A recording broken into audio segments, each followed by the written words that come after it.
मेरा नाम ओपी तिवारी है। मैं यूआरडी एकेडमी बांदा से बात कर रहा हूँ। अभी तक हम लोग राष्ट्रपति के अनुच्छेद 52 से लेकर के 60 तक आर्टिकल कवर कर चुके हैं। बहुत अच्छे तरीके से हम कवर कर चुके हैं जाकर के। उम्मीद है कि आपने मेरे लेक्चर को ध्यान से सुना होगा और 52 से 60 तक बहुत अच्छे से आपको तैयार हो गया होगा। यहाँ तक लगभग मैंने हर प्रकार के प्रश्न आपको कवर कर दिए हैं। आज हम एक महत्वपूर्ण आर्टिकल 60 के बाद आर्टिकल 61 करने वाले हैं, जिसका नाम है महाभियोग, इम्पीचमेंट।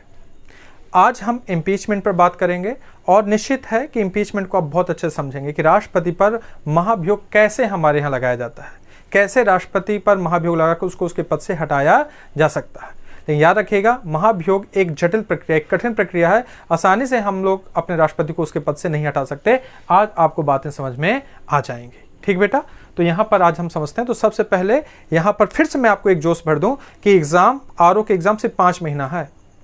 जो बच्चे, देखिए हम लोग सिविल की तैयारी कराते हैं, बिल्कुल हमें पता होता है। अब क्यों सिविल में जो बच्चे तैयार कर चुके होंगे पिछले साल, वो तो उनको कोई नहीं रोक सकता।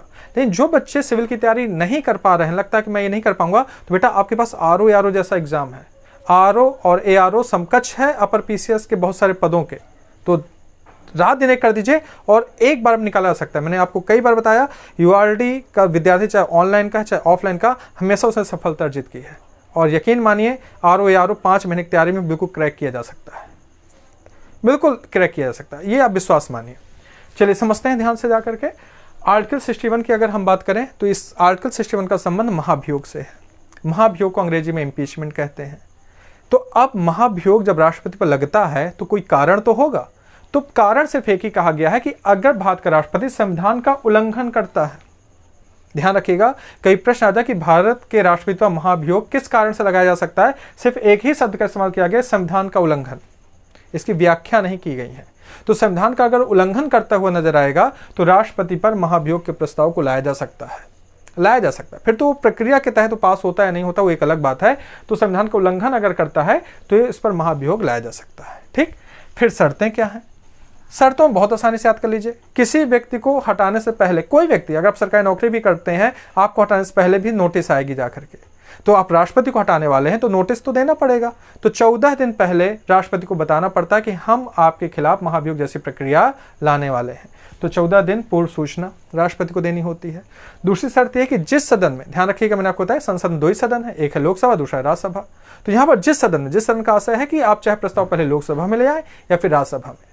इसमें कोई नियम नहीं है कि हम राज्यसभा में लाएंगे पहले लोकसभा में। तो यार कि जिस सदन का आशय, चाहे लोकसभा में पहले प्रस्ताव लाया जाए या फिर राज्यसभा में लाया जाए, जिस सदन में प्रस्ताव लाया जाता है उसकी कुल सदस्य संख्या का, उसकी जो भी सदस्य संख्या है उसकी कुल सदस्य संख्या का 1/4 हस्ताक्षर युक्त सहमति का होना आवश्यक है। आपको उस सदस्य, जो वहां का सदन है, उसकी कुल सदस्य संख्या के 1/4 लोगों के हस्ताक्षर का होना आवश्यक है। तो यहाँ पर याद कर लीजिएगा, अगर आपको कैलकुलेशन करना है तो आप घर पे आराम से कैलकुलेशन कर लीजिएगा। लोकसभा की सदस्य संख्या 545 है। अगर ये प्रस्ताव लोकसभा में पहले लाया जाता है तो 545 का 1/4 लोगों की हस्ताक्षर युक्त सहमति आपके पास होनी चाहिए। अगर आप राज्यसभा में बिल लाते हैं तो 245 सदस्य संख्या, उसका 1/4 सदस्यों की हस्ताक्षर युक्त सहमति होनी चाहिए जाकर। तो ये आप अपना कैलकुलेट कर लीजिएगा कि कितना होता है। तो मैंने आपको बता दिया, 545 का 1/4 निकाल लीजिएगा, 245 का 1/4 निकाल दीजिएगा, आपको क्लियर हो जाएगा। तो दूसरी शर्त क्या है कि जिस सदन का आशय कि किसी भी सदन में प्रस्ताव लाया जा सकता है तो उसके 1/4 सदस्यों की हस्ताक्षर युक्त सहमति का होना आवश्यक है। ये इसकी शर्तें हैं। ठीक, अब कोई व्यक्ति उसको अपने पक्ष रखने का तो अधिकार है ना। तो राष्ट्रपति या तो स्वयं अपना पक्ष रख सकता है या तो फिर महान्यायवादी के माध्यम से अपना पक्ष रख सकता है। देखिए यहां लिखा भी है, स्वयं, या तो राष्ट्रपति स्वयं अपना पक्ष रखेगा या तो महान्यायवादी के माध्यम से अपना पक्ष रख सकता है। तो यहाँ पर पहले कुछ क्लियर कर लीजिए, राष्ट्रपति और महाभियोग किस अनुच्छेद के तहत है बेटा? कहेंगे 61 के तहत है सर। दूसरा, मैंने आपसे कहा कि क्या कारण है, तो कहेंगे सर कारण है संविधान का उल्लंघन। शर्तें क्या है? राष्ट्रपति को अगर हटाना है तो 14 दिन पहले उसको सूचना देनी पड़ेगी, और जिस सदन में आप प्रस्ताव ला रहे हैं उस सदन के 1/4 1/4 यानी कि जो उसकी कुल सदस्य संख्या उस सदन की, उसका 1/4 सदस्यों की हस्ताक्षर युक्त सहमति का होना आवश्यक है। बाकी मैंने आपको लिख दिया कि लोकसभा की 545 सदस्य हैं और राज्यसभा में 245 सदस्य हैं। आप कैलकुलेट कर लीजिएगा। पक्ष वो स्वयं भी रख सकता है या फिर महान्यायवादी के माध्यम से अपना पक्ष रख सकता है। आप कहेंगे सर प्रोसेस कैसे चलता है, प्रक्रिया कैसे चलती है? तो प्रक्रिया समझ लीजिए। मैंने आपको पहले ही बताया कि किसी भी सदन में प्रस्ताव लाया जा सकता है। तो जिस सदन में प्रस्ताव लाया जाता है उसके कुल सदस्य संख्या का 2/3 बहुमत से बिल का पास होना आवश्यक है, उस प्रस्ताव का पास होना आवश्यक है। जिस समय प्रस्ताव पर बात चल रही होती है, उस पर बहुमत की बात चल रही होती है, ठीक उसके विपरीत सदन में, उसके ठीक विपरीत सदन में, जिस सदन में प्रस्ताव आएगा, मान लीजिए लोकसभा में प्रस्ताव आप लेकर आए पहली बार, तो उसके विपरीत सदन कौन सा हुआ?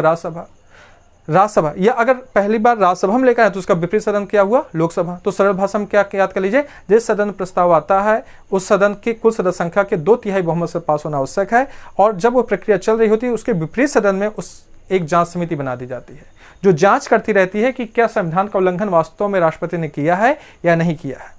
अगर जांच समिति रिपोर्ट को सही पाती है कि हाँ राष्ट्रपति ने संविधान का उल्लंघन किया है तो प्रक्रिया आगे बढ़ती है, और जांच समिति अगर गलत पाती है कि नहीं संविधान का कोई उल्लंघन नजर नहीं आता है तो वहीं से ही महाभियोग की प्रक्रिया समाप्त हो जाती है। अगर जिस सदन प्रस्ताव लाया गया है उस सदन में अगर बहुमत से अगर प्रस्ताव नहीं पास हो पाता है तो वहीं से प्रक्रिया समाप्त हो जाती है।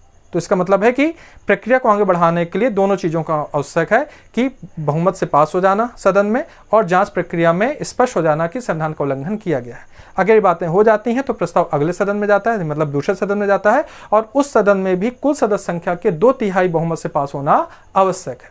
जैसे ही दूसरे सदन से बिल पास हो जाता है, उसी क्षण से राष्ट्रपति अपने पद से हटे मान लिए जाते हैं, उसी क्षण से। और अगर बिल नहीं पास हुआ तो महाभियोग की प्रक्रिया समाप्त हो जाती है। तो उसी क्षण का आपसे समझ में आ रहा होगा कि भाई राष्ट्रपति को तो अब कोई नहीं हटा सकता, वो तो महामहिम थे। तो इसका मतलब है कि उसी क्षण से उनको वहां से पद से हटा मान लिया जाता है।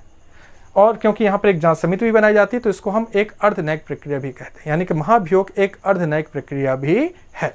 तो बहुत अच्छे समझ में आ गया होगा। मैं 2 मिनट में आपको जल्दी से एक बार याद करा देता हूँ। कभी याद है भारत के राष्ट्रपति पर महाभियोग इम्पीचमेंट किस आर्टिकल के तहत है? तो कहेंगे सर 61 के तहत है। कारण क्या है? संविधान का उल्लंघन है। शर्तें क्या है? 14 दिन पूर्व सूचना देनी पड़ती है। दूसरी शर्त क्या है? जिस सदन में प्रस्ताव आता है उसकी कुल सदस्य संख्या का 1/4 हस्ताक्षरयुक्त सहमत का होना आवश्यक है। सदस्य संख्या मैंने आपको बता दी, लोकसभा का 545, राज्यसभा का 245। पक्ष कैसे रख सकते हैं? स्वयं रख सकते हैं या फिर महान्यायवादी के माध्यम से रख सकते हैं। प्रक्रिया क्या है कि जिस सदन में प्रस्ताव आता है उस सदन की कुल सदस्य संख्या का 2/3 बहुमत से पास होना आवश्यक है। 2/3, इसका आप 2/3 कैलकुलेट कर लीजिएगा। और जहां पर प्रस्ताव चल रहा होता है उसके ठीक दूसरे सदन में एक जांच समिति बैठ जाती है। जांच समिति जांच कर रही होती कि उसने राष्ट्रपति ने संविधान का उल्लंघन किया है या नहीं किया है। अगर जांच समिति सही पाती है तो प्रक्रिया आगे बढ़ती है, और सदन से बिल पास हो जाता है तो प्रक्रिया आगे बढ़ती है। अगर इन दोनों में से कोई भी बात जांच समिति ने अगर कहा कि नहीं संविधान का उल्लंघन नहीं किया तो प्रक्रिया वहीं से समाप्त हो जाती है।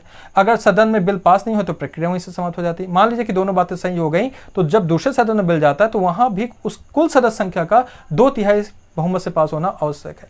जैसे बिल दूसरे सदन से पास होता है उसी क्षण से राष्ट्रपति अपने पद से हटे मान लिए जाते हैं। तो कभी पूछा जाए कि महाभियोग कैसी प्रक्रिया है तो एक अर्धन्यायिक प्रक्रिया है, क्योंकि यहाँ पर एक जांच समिति भी गठित की जाती है। तो मैंने बहुत अच्छे से आपको समझा दिया महाभियोग, और मुझे उम्मीद है कि यहाँ तक का राष्ट्रपति का लेक्चर आपको बहुत अच्छे से समझ में आया होगा और आपके दिमाग में बैठ भी रहा होगा। अच्छे से तैयारी करते जाइए, और कल हम इसके बाद आगे कंटिन्यू करेंगे अगले आर्टिकल, और यकीन मानिए कि पूरा राष्ट्रपति आपके दिमाग में बैठ जाएगा। ठीक है बेटा? Okay, bye bye, thank you.